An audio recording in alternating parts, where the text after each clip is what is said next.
जी का हम लोग मंच की ओर से हार्दिक हार्दिक अभिनंदन स्वागत करते हैं। इनके साथ में हमारे लोकसभा लोहरदगा लोकसभा के प्रत्याशी बड़े भाई समीर साथ में हम लोगों के बीच में उपस्थित नौजवान पार्टी ने नहीं बनाया, झारखंड मुक्ति मोर्चा ने नहीं बनाया। कांग्रेस पार्टी ने तो इस देश में 50-55 साल तक राज किया था। झारखंड वासियों की भावनाओं को कभी उन्होंने सम्मान नहीं किया, झारखंड वासियों की मांग को कभी उन्होंने माना नहीं। पहले जयपाल सिंह को अपने पार्टी में मिला लिया, लेकिन झारखंड राज नहीं बनाया। शिबू सोरेन को तो सरकार बचाने में पैसा दे दिया और बाद में तिहाड़ जेल उनको भेज दिया, लेकिन झारखंड राज नहीं बनाया। भारतीय जनता पार्टी ने कहा था कि जिस दिन इस देश में हमारी सरकार बनेगी, भारतीय जनता पार्टी के नेतृत्व में सरकार बनेगी तो हम अलग राज बना देंगे। अब याद करिए 1998 में 1999 में भारतीय जनता पार्टी की सरकार बनी, अटल बिहारी वाजपेयी जो देश के प्रधानमंत्री बने, 15 नवंबर 2000 को झारखंड राज्य बना।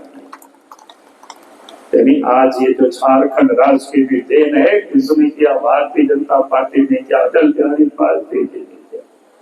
तो भारतीय जनता पार्टी ने यहाँ की झारखंडियों की मान और सम्मान की रक्षा की है, उनकी मांगों को पूरी की है। और इसीलिए मैं आज आप सब लोगों से यही कहने के लिए आया हूँ। बाकी लोग आएंगे, कांग्रेस पार्टी के लोग वोट मांगने के लिए, पूछना कि आपने यहाँ के लोगों के लिए कौन सा काम किया। कांग्रेस पार्टी ने 50-55 साल तक 10 साल तक राज किया था इस देश में और प्रदेश में भी, लेकिन झारखंड की गांव की और उन्होंने कभी विकास की बातें नहीं सोचा। गांव की हालत क्या था, याद कर लीजिए उन दिनों गांव की। मैं लोगों से कहता हूँ, हम उम्र के जो भी यहाँ लोग बैठे हुए उनको याद होगा, नया जमाने नया लड़कों को शायद नहीं पता हो। तो पहले हम लोग गांव से स्कूल भी जाते थे, पैदल जाना पड़ता था। बरसात के दिनों में नदी नाला में पानी भर जाता था तो जाना मुश्किल हो जाता था। गांव घरों में कोई बीमार हो जाता था तो उसके इलाज के लिए डॉक्टर वहां तक नहीं पहुंच सकते थे, और मरीज को भी डॉक्टर तक गांव के लोग नहीं पहुंचा पाते थे कि गांव तक आने जाने की सड़कें नहीं हुआ करता था। हम लोग मेला जाते थे, हाट बाजार जाते थे, पैदल कोसों दूर जाना पड़ता था। शादी ब्याह में भी 10-20 किलोमीटर पैदल चलना पड़ता था। पुराने लोगों को पूछ लीजिए कैसे बहू को लाए थे, पत्नी को लाए होंगे। हम भी 6-7-8-9 किलोमीटर बारात गए थे। बारात मैंने बहू को लाने के लिए पैदल जाना पड़ा, पैदल आए। गर्मी का मौसम में कितना कठिन था। लेकिन जब देश में बीजेपी की सरकार बनी, प्रदेश में बीजेपी की सरकार बनी, तो आज तो गांव तक सड़कें पहुंच गई, नदी नाला में पुल पुलिया बन गया। अब पैदल की कोई जाना ही लोग भूल गए। अब तो सब जगह गाड़ियां आती है और जाती है। बात सही है कि नहीं बताइए? वो स्वावलंबी हो उसकी चिंता करते हैं। तो जो बाकी एनडीए अलायंस के जो नेता लोग हैं, किसकी चिंता करते हैं? अपने परिवार की चिंता करते हैं, अपने बाल बच्चों की चिंता करते हैं। बाकी की तो वो चिंता ही नहीं करते हैं। और इसलिए वे लोग सत्ता में आते हैं तो लूटने में लग जाते हैं।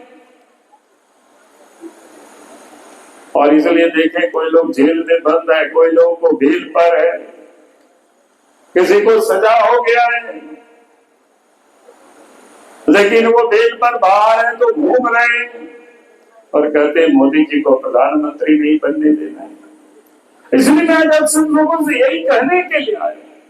आज वो सारे चोर परेशान है कि मोदी जी को कैसे रोका जाए। मोदी जी ने कहा है कि जिन लोगों ने इस देश की जनता की गाढ़ी कमाई का पैसा को लूटा है, पाए पाए वसूल करेंगे और देश के विकास में उनका विषय को लगाएंगे।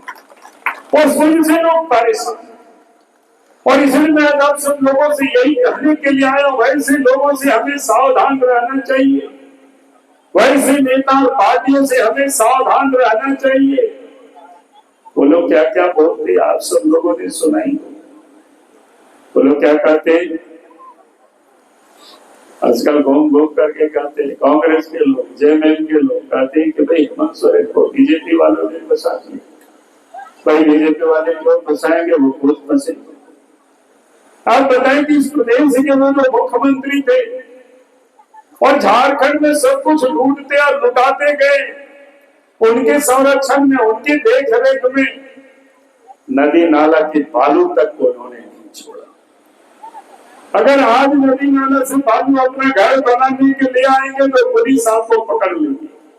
पकड़ती है कि नहीं पकड़ती है बताइए। 1-2 हजार रुपया की बालू 8-10 हजार रुपया में खरीदना पड़ता है चूरे छुपके। भाई झारखंडियों का वो भी नसीब नहीं है, क्योंकि उसके लिए भी दिल्ली से, मुंबई से दलाल बिचौलियों को ला करके यहाँ से बालू बिहार को भेजते हैं, यूपी को भेजते हैं, दिल्ली को भेजते हैं और अपनी तिजोरी को भागते हैं। पत्थरों को भी लूटते लुटाते, कोयला को भी लूटते और लुटाते, लुटेरों को संरक्षण देते हैं। हमने तो इस प्रदेश के मुख्यमंत्री जब हेमंत सोरेन थे, मैंने सैकड़ों पत्र लिखे। हमने कहा कि यहाँ लूट हो रही है, यहाँ गड़बड़ी हो रही है, जमीनों की लूट हो रही है, दारू में घोटाला हो रहा है, बालू में लूट हो रही है, इस पर जांच कराइए।